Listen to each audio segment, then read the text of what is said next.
La CEDEAO, au chevet du Burkina Faso, les chefs d'État membres sont à Accra pour un sommet extraordinaire sur la situation qui prévaut dans le pays. Conseil des ministres hier au palais présidentiel, la création d'une unité de lutte contre la criminalité transnationale, entre autres décisions. Ouverture d'ISCOP Africa en Afrique du Sud hier, la Côte d'Ivoire a l'honneur à ce rendez-vous de l'audiovisuel. Voilà pour les titres, Madame, Monsieur, bonjour et bienvenue dans ce journal. La CEDEAO, au chevet du Burkina Faso, les chefs d'État membres de la Communauté économique des États de l'Afrique de l'Ouest se réunissent aujourd'hui jeudi à Accra, au Ghana, pour un sommet extraordinaire consacré à la situation au Burkina Faso. Le chef de l'État, pour y prendre part, le président Alassane Ouattara, est donc depuis hier dans la capitale ghanéenne.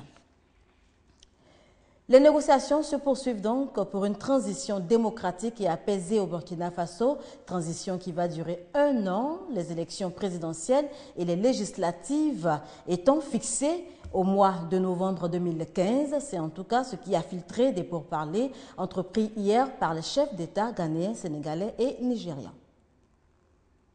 Les présidents nigérians, ghanéens et sénégalais sont arrivés mercredi à Ouagadougou pour rencontrer les différents acteurs de la transition burkinabé.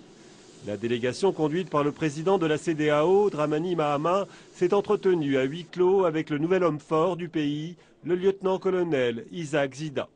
Les 3 chefs d'État sont venus apporter leur soutien à une transition démocratique rapide et paisible pour remplir le vide créé par la chute du président Blaise Compaoré. Sous forte pression internationale, Isaac Zida s'est engagé mardi à remettre dans les 15 ou 20 jours le pouvoir aux civils. Une déclaration faite en présence des autorités religieuses du pays et du très respecté roi des Mossi. Le lieutenant-colonel Zida et sa délégation sont venus nous dire qu'ils veulent remettre le pouvoir aux civils. Nous les avons encouragés à aller dans ce sens. Le pays doit retrouver la quiétude et la paix. Isaac Zida a rencontré mardi les syndicats et la société civile qui réclament un transfert rapide du pouvoir à une personnalité civile consensuelle. On repart sur une bonne base pour reconstruire notre pays. Les militaires au pouvoir, je préfère en ce moment qu'ils remettent le pouvoir aux civils. Les militaires doivent laisser le pouvoir aux civils afin qu'on puisse aboutir à une transition apaisée. Depuis mardi, les rues de la capitale burkinabé ont retrouvé leur animation habituelle. Les banques, les écoles et le grand marché fonctionnent de nouveau après 8 jours de fermeture. Voilà le chef de l'État, le président Alassane Ouattara, qui donc est au Ghana pour participer à ce sommet extraordinaire. A présidé donc hier la réunion hebdomadaire des membres du gouvernement. Le Conseil des ministres qui a décidé de la mise en place d'une unité nationale de lutte contre la criminalité transnationale, également d'un comité national de lutte contre la traite, l'exploitation et les pires formes de travail des jeunes filles. La 64e session du comité régional de l'Organisation mondiale de la santé pour l'Afrique a vu l'élection à la tête du comité de la Botswanaise Moeti Rebecca. Je vous propose d'écouter la réaction du chef de la délégation ivoirienne après cette élection. Fruits et légumes, produits diététiques et compléments alimentaires, produits sucrés, volailles, conserves et épiceries. L'édition 2014 du Salon ivoirien de l'alimentation et de la santé concilie plaisir et équilibre alimentaire. Une alimentation variée et équilibrée est un élément primordial dans le cadre de la prévention des maladies. Lorsque on prend des aliments tels que l'arachide cru, vous voyez, il y a l'aflatoxine dedans, et donc cette aflatoxine-là peut provoquer donc, le cancer du foie. Quand on mange de façon exagérée donc, cette arachide fraîche, qui contient donc ces substances-là, ça peut donc à la longue donner donc ce type de cancer.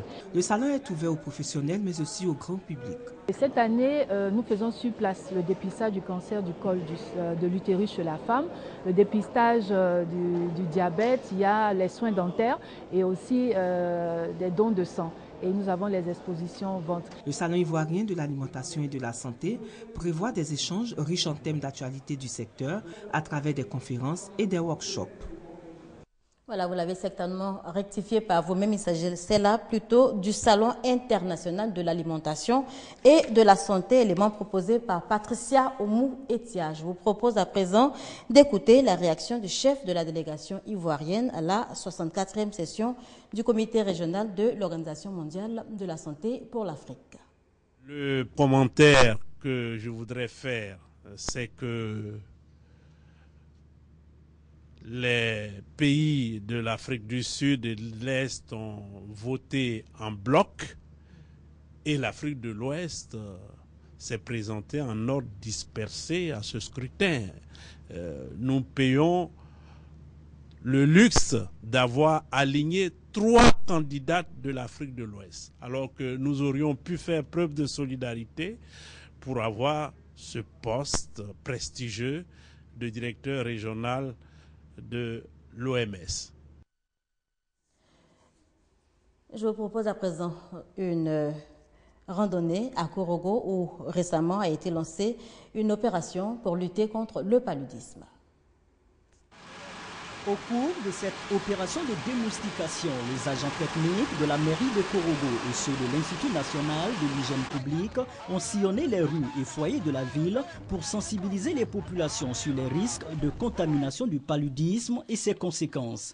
Objectif, amener les populations à abandonner les habitudes d'insalubrité qui favorisent une grande présence de moustiques. Rappelons que le paludisme est souvent provoqué par la piqûre des moustiques. Cette maladie est la première cause de consultation dans les centres de santé avec un taux de 43%. Elle représente également 40% des causes d'absentéisme en milieu scolaire et professionnel, ainsi que 50% des pertes des revenus agricoles.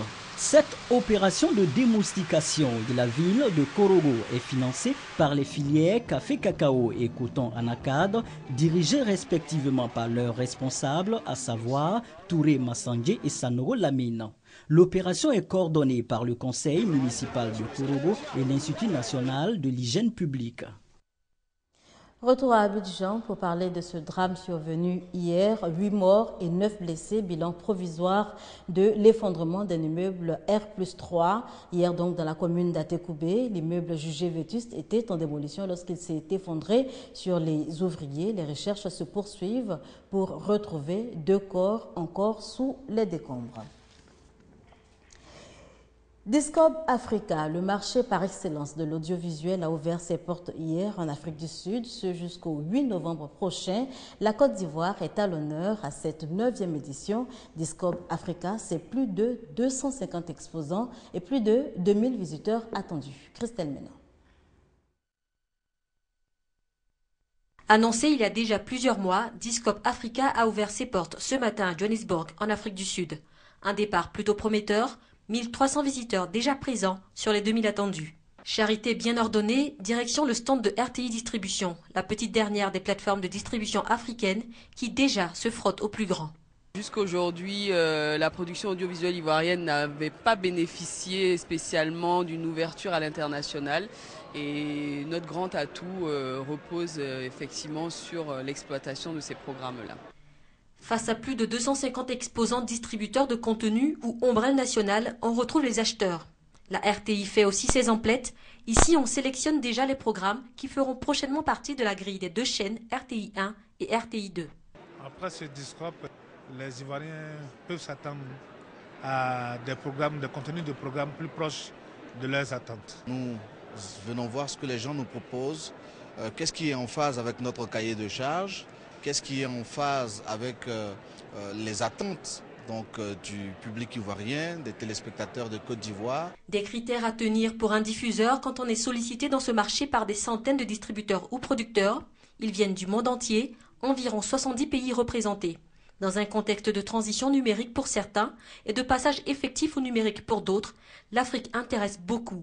Des milliers de programmes fiction TV sur le plateau de service, de quoi donner l'embarras du choix. Voilà, c'est ici qu'on s'arrête pour cette édition. Merci de nous avoir suivis.